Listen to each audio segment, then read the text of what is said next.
എല്ലാ YouTube family മെമ്പേഴ്സിനും പുതിയൊരു വീഡിയോയിലേക്ക് സ്വാഗതം. ഇന്നത്തെ നമ്മുടെ റെസിപ്പി സോയ ചങ്ക്സ് ചില്ലിയാണ്. നമ്മളെ ചില്ലി ചിക്കനൊക്കെ പോലെ നമ്മൾ സോയ ചങ്ക്സ് വെച്ചിട്ട് ചില്ലി ഉണ്ടാക്കാൻ പോവുകയാണ്. എല്ലാവരും ചെയ്ത് നോക്കണം, തീർച്ചയായിട്ടും ഇഷ്ടപ്പെടും. അപ്പോൾ നമുക്ക് വീഡിയോ കാണാം. അപ്പോൾ നമ്മുടെ സോയ ചങ്ക്സ് ചില്ലിക്ക് വേണ്ടിയിട്ട് ഞാൻ കുറച്ച് സോയ ചങ്ക്സ് എടുത്തിട്ടുണ്ട്. നമ്മൾ എടുക്കുന്ന സോയ ചങ്ക്സിനനുസരിച്ച് വേണം ബാക്കിയുള്ള വെജിറ്റബിൾസ് നമ്മൾ എടുക്കാനായിട്ട്. അപ്പോൾ ആദ്യമായിട്ട് നമുക്ക് വേണ്ടത് സോയ ചങ്ക്സ് ആണ്. പിന്നെ നമുക്ക് വേണ്ടത് സവാള, ഒരു 2 സവാള ഇതേപോലെ അരിഞ്ഞെടുത്തതാണ് പിന്നെ വേണ്ടത്. പിന്നെ ഞാൻ 3 കളറ് ക്യാപ്സിക്കം എടുത്തിട്ടുണ്ട്, റെഡ്, യെല്ലോ ആൻഡ് ഗ്രീൻ. ഒരു കളർഫുൾ ആവട്ടെ എന്ന് വെച്ചിട്ടാണ്. നമുക്കിപ്പോൾ ഒരു കളറേ കിട്ടത്തുള്ളെങ്കിൽ അതായാലും മതി, കുറച്ച് മതി കേട്ടോ. പിന്നെ നമുക്ക് വേണ്ടത് നമ്മുടെ സ്പ്രിംഗ് ഒനിയനാണ് എടുത്തിട്ടുള്ളത്. നമ്മുടെ ആ ഒരു ചില്ലി ചിക്കനിലൊക്കെ ഒരു പ്രത്യേക ഫ്ലേവർ കൊടുക്കുന്ന സാധനമാണ് സ്പ്രിംഗ് ഒനിയൻ. അപ്പോൾ അത് നമ്മൾ സ്കിപ്പ് ചെയ്യരുത്. ഇത്രയും മതി, ഇത്രയും വെജിറ്റബിൾസ് ആണ് നമുക്ക് ആവശ്യം. പിന്നെ നമുക്ക് അതിലേക്ക് വേണ്ടത് കുറച്ച് വെളുത്തുള്ളിയും ഒരു 4 പച്ചമുളക് ചെറുതായിട്ട് അരിഞ്ഞതുമാണ്. കുറച്ച് മതി, വെളുത്തുള്ളിയൊക്കെ കുറച്ച് മതി. പിന്നെ പച്ചമുളകും അധികമൊന്നും വേണ്ട, നമ്മുടെ ഒരു ചെറിയൊരു എരിവ് ഉണ്ടാവണമല്ലോ, അതിന് മാത്രം മതി, ഒരുപാടൊന്നും ചേർക്കണ്ട. പിന്നെ നമുക്ക് വേണ്ടത് കോൺഫ്ലവർ ആണ്. ഞാനിവിടെ ഏകദേശം ഒരു 2 ടീസ്പൂൺ കോൺഫ്ലവർ എടുത്തിട്ടുണ്ട്. പിന്നെ നമുക്ക് വേണ്ടത് സോസുകളാണ്.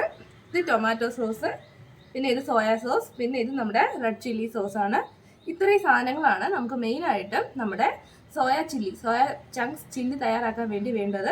ഇനി നമുക്ക് എങ്ങനെയാണ് തയ്യാറാക്കുന്നതെന്ന് നോക്കാം. അപ്പോൾ നമ്മുടെ സോയ ചങ്ക്സ് ചില്ലിക്ക് വേണ്ടി ആദ്യം നമ്മൾ ആ സോയ ചങ്ക്സ് ഒന്ന് തിളപ്പിച്ചെടുക്കണം. അല്ലെങ്കിൽ ചൂടുവെള്ളത്തിൽ കുറച്ച് നേരം ഇട്ട് വെച്ചാലും മതി. ഞാനിപ്പോൾ ഇച്ചിരി നേരം വെള്ളത്തിയിട്ട് തിളപ്പിക്കാനാണ് പോകുന്നത് കേട്ടോ. അതിനുവേണ്ടി ഞാൻ കുറച്ച് വെള്ളം തിളയ്ക്കാൻ വെച്ചിട്ടുണ്ട്. അതിലേക്ക് അല്പം കുറച്ച് മാത്രം ഉപ്പ് നമുക്ക് ചേർത്ത് കൊടുക്കാം. ആ വെള്ളം ഒന്ന് തിളച്ച് വരുമ്പോൾ നമുക്ക് നമ്മുടെ സോയ ചങ്ക്സും കൂടി ഇട്ടിട്ട് ഒരു 5 മിനിറ്റ് വേണ്ട, അതിനുള്ളിൽ നമുക്ക് ജസ്റ്റ് ഒന്ന് തിളപ്പിച്ചെടുക്കാം. അതൊന്ന് സോഫ്റ്റ് ആവാൻ വേണ്ടിയിട്ട് ഒന്ന് തിളപ്പിച്ചെടുക്കാം. ഇതൊന്ന് തിളച്ച് വരട്ടെ വെള്ളം. അപ്പോൾ നമ്മുടെ വെള്ളം തിളയ്ക്കാൻ തുടങ്ങിയിട്ടുണ്ട്. നമുക്ക് അതിലേക്ക് നമ്മുടെ സോയ ചങ്ക്സ് ഇട്ട് കൊടുക്കാം.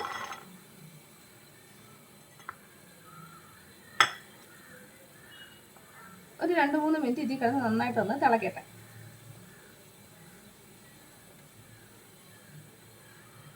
നമ്മൾ ചൂടുവെള്ളത്തിയിട്ട് തിളപ്പിച്ചപ്പോൾ കണ്ടോ, അതൊക്കെ ഒന്ന് വലുതായിട്ട് വീർത്ത് വന്നില്ലേ? ഇത്രയും മതി. ഇനി നമുക്ക് ഫ്ലെയിം ഓഫ് ചെയ്തിട്ട് ഇതൊന്ന് തണുക്കുന്നത് വരെ നമുക്ക് വെയിറ്റ് ചെയ്യാം. അതിനുശേഷം നമുക്ക് ആ വെള്ളത്തിൽ നിന്നൊന്ന് പിഴിഞ്ഞെടുക്കണം. ഇതിനകത്തുള്ള ആ വെള്ളമൊന്നും നമുക്ക് വേണ്ട, നമുക്കിതൊന്ന് വറുത്തെടുക്കാനാണ്. അപ്പോൾ ഇതൊന്ന് തണുത്ത് വരട്ടെ, അതുവരെ നമുക്കൊന്ന് മാറ്റി വെക്കാം. അപ്പോൾ നമ്മുടെ സോയ ചങ്ക്സ് തണുത്തിട്ടുണ്ട്. ഞാൻ വെള്ളമൊക്കെ പിഴിഞ്ഞ് വെച്ചിട്ടുണ്ട് കേട്ടോ. ഇനി നമുക്കിതൊന്ന് വറുത്തെടുക്കണം. മസാല ഒന്നും ചേർക്കണ്ട, കുറച്ച് എണ്ണയിൽ ജസ്റ്റ് ഒന്ന് മുരിച്ചെടുത്താൽ മതി കേട്ടോ. ഇത് ഭയങ്കരമായിട്ട് എണ്ണ കുടിക്കുന്ന സാധനമാണ്. അതുകൊണ്ട് കുറച്ച് എണ്ണയിൽ നമ്മൾ ജസ്റ്റ് ഒന്ന് മുരിഞ്ഞ് കിട്ടിയാൽ മതി. നമ്മൾ തിളച്ച വെള്ളത്തിൽ ഇട്ട് തിളപ്പിച്ചത് കൊണ്ട് തന്നെ നന്നായിട്ട് വെന്തിരിക്കുക കേട്ടോ. അതുകൊണ്ട് ഒരുപാടൊന്നും എണ്ണയൊന്നും ഒഴിച്ച് മുരിക്കാൻ നിൽക്കണ്ട. അപ്പോൾ അതേ ഞാൻ പാൻ വെച്ചിട്ടുണ്ട്. ഞാൻ ആദ്യം അതിലേക്ക് എണ്ണ ഒഴിച്ച് കൊടുക്കുവാണ്.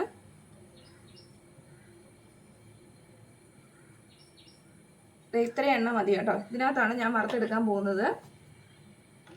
ഇപ്പോൾ അതിനകത്ത് നമ്മൾ മസാല ഒന്നും ചേർക്കുന്നില്ല, നേരിട്ട് എണ്ണയിലിട്ടങ്ങ് പൊരിച്ചെടുക്കുവാണേ. എണ്ണ നന്നായിട്ട് ചൂടായിട്ടുണ്ട്. നമുക്ക് ഈ സോയ ചങ്ക്സ് അതിലേക്ക് ഇട്ട് കൊടുക്കാം.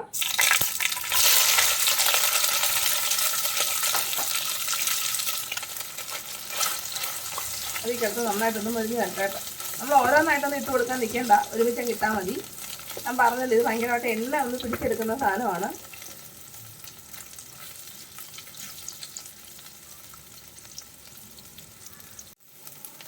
നമ്മുടെ സോയ ചങ്ക്സ് ഒക്കെ നന്നായിട്ട് മുരിഞ്ഞ് വന്നിട്ടുണ്ട്. നോക്ക്, ഒരു തുള്ളി എണ്ണ ഇല്ല, മൊത്തം അത് അബ്സോർബ് ചെയ്തിട്ടുണ്ട്. ഈ ഒരു പരുവം മതി കേട്ടോ. ചെറുതായിട്ട് കളറൊക്കെ ഒന്ന് മാറി ബ്രൗൺ കളറായിട്ട് വന്നിട്ടുണ്ട്. ഇത്രയും മതി. നമുക്കിനി ഫ്ലെയിം ഓഫ് ചെയ്യാം. ഇനി നമുക്ക് നമ്മുടെ സോയ ചങ്ക്സ് ചില്ലി എങ്ങനെയാണ് തയ്യാറാക്കുന്നത് നോക്കാം. അപ്പോൾ ഇനി നമുക്ക് ആ ചില്ലിയുടെ ഗ്രേവി തയ്യാറാക്കാനായിട്ട് ഞാനൊരു പാൻ വെച്ചിട്ടുണ്ട്. നമുക്കതിലേക്ക് കുറച്ച് റിഫൈൻഡ് ഓയിൽ ഒഴിച്ചു കൊടുക്കാം. അതൊന്ന് ചൂടായി വരട്ടെ. അപ്പോൾ എണ്ണ ചൂടായ ശേഷം നമ്മൾ നേരത്തെ അരിഞ്ഞ് വെച്ചിരുന്ന ആ വെളുത്തുള്ളിയും പച്ചമുളകും ഇല്ലേ, അത് ആദ്യം നമുക്ക് ഇതിലേക്ക് ചേർത്ത് കൊടുക്കാം. അപ്പോൾ അതിൻ്റെ പച്ചമണം മാറി ഒന്ന് മുരിഞ്ഞ് വരുമ്പോഴേക്കും നമ്മൾ അരിഞ്ഞ് വെച്ചിട്ടുള്ള വെജിറ്റബിൾസ് ഒക്കെ നമുക്ക് അതിലേക്ക് ചേർത്ത് കൊടുക്കാം. ആദ്യം സവാള,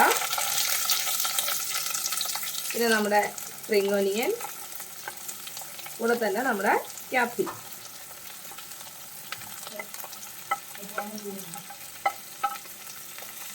ഇതെല്ലാം കൂടെ ചേർത്ത് നമുക്ക് നന്നായിട്ടൊന്ന് വഴറ്റിയെടുക്കാം.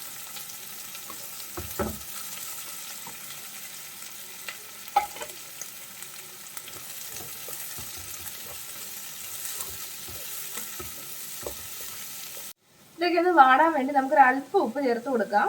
അല്പം മതി കേട്ടോ. നമ്മൾ സോസൊക്കെ ഒഴിക്കുമ്പോൾ അതിനകത്തൊക്കെ ഉപ്പുണ്ട്, അപ്പം കൂടി പോകാൻ സാധ്യതയുണ്ട്. അതുകൊണ്ട് നമ്മളൊരു അല്പം ഉപ്പ് മാത്രം ചേർത്ത് കൊടുത്താൽ മതി. ഇതിൻ്റെ ഈ പച്ചക്കറിയുടെ കളറൊന്നും മാറിപ്പോകാൻ പാടില്ല കേട്ടോ. നമുക്ക് അതേ കളറിൽ കിട്ടണം. നമ്മുടെ വെജിറ്റബിൾസ് ഒക്കെ നന്നായിട്ടൊന്ന് വാടി വന്നിട്ടുണ്ട്. നമുക്കതിലേക്ക് സോസ് ചേർത്ത് കൊടുക്കാം. ആദ്യം ഞാൻ ചേർക്കുന്നത് സോയാ സോസാണ്. ഈ സ്പൂണിൽ ഒരു 2 സ്പൂൺ സോയാ സോസാണ് ഞാൻ ചേർക്കുന്നത്. സോയാ സോസ് ചേർത്തിട്ടുണ്ട്. ഇനി അതിലേക്ക് 1 സ്പൂൺ ചില്ലി സോസ് ചേർത്ത് കൊടുക്കാം. പിന്നെ നമുക്ക് വേണ്ടത് ടൊമാറ്റോ സോസാണ്. ടൊമാറ്റോ സോസ് കുറച്ച് കൂടുതൽ വേണം കേട്ടോ. ഞാനൊരു 3 സ്പൂണാണ് ചേർത്ത് കൊടുക്കുന്നത്. 3 സ്പൂൺ ടൊമാറ്റോ സോസ്. ഇനി ഇതെല്ലാം കൂടി നമുക്കൊന്ന് മിക്സ് ചെയ്തെടുക്കാം.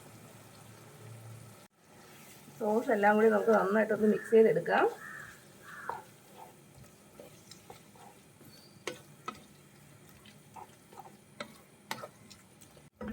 നമ്മുടെ സോസൊക്കെ നന്നായിട്ട് തിളയ്ക്കാൻ തുടങ്ങി. ഒരുപാടൊന്നും വേവിക്കരുത് കേട്ടോ. നമുക്കൊരു കറി പരുവമല്ല വേണ്ടേ. നമ്മുടെ ചില്ലി സോയ അല്ലേ നമ്മൾ ഉണ്ടാക്കുന്നത്. ഇനി ഇതിലേക്ക് നമ്മൾ വറുത്ത് വെച്ചിരിക്കുന്ന സോയ ചേർത്ത് കൊടുക്കാം.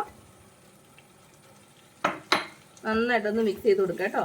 മസാല ആ സോസൊക്കെ ഇതിനകത്തൊന്ന് പിടിക്കട്ടെ.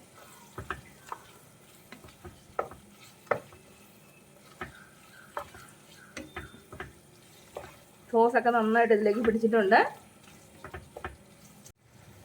ഇതിലേക്ക് ഒരു അല്പം കുരുമുളക് പൊടി കൂടി ചേർത്ത് കൊടുക്കാം.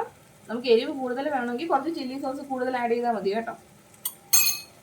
ഇനി ഒന്ന് മിക്സ് ചെയ്ത് കൊടുക്കാം.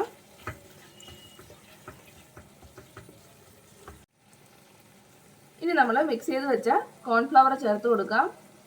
അപ്പോൾ നമ്മൾ കോൺഫ്ലവർ ചേർത്ത് കൊടുത്തിട്ടുണ്ട്. ഒരുപാടൊന്നും വേണ്ട, കുറച്ച് ചേർത്ത് കൊടുത്താൽ മതി. ഈ സമയത്ത് നമുക്ക് ഉപ്പും എരിയൊക്കെ ഒന്ന് ചെക്ക് ചെയ്ത് കൊടുക്കാം. എരി കുറവാണെങ്കിൽ കുറച്ച് ചില്ലി സോസ് കൂടി നമ്മൾ അതിലേക്ക് ആഡ് ചെയ്ത് കൊടുത്താൽ മതിയാവും. അപ്പം നമ്മുടെ സോയാബീൻ ചില്ലി തയ്യാറായിട്ടുണ്ട്. എല്ലാവരും തീർച്ചയായിട്ടും ചെയ്ത് നോക്കണം. നിങ്ങൾ സ്കിപ്പ് ചെയ്യാതെ വീഡിയോ മുഴുവനും ഒന്ന് കണ്ടു നോക്കണം. വീഡിയോ ഇഷ്ടപ്പെട്ടാൽ തീർച്ചയായും ചാനൽ സബ്സ്ക്രൈബ് ചെയ്യാം.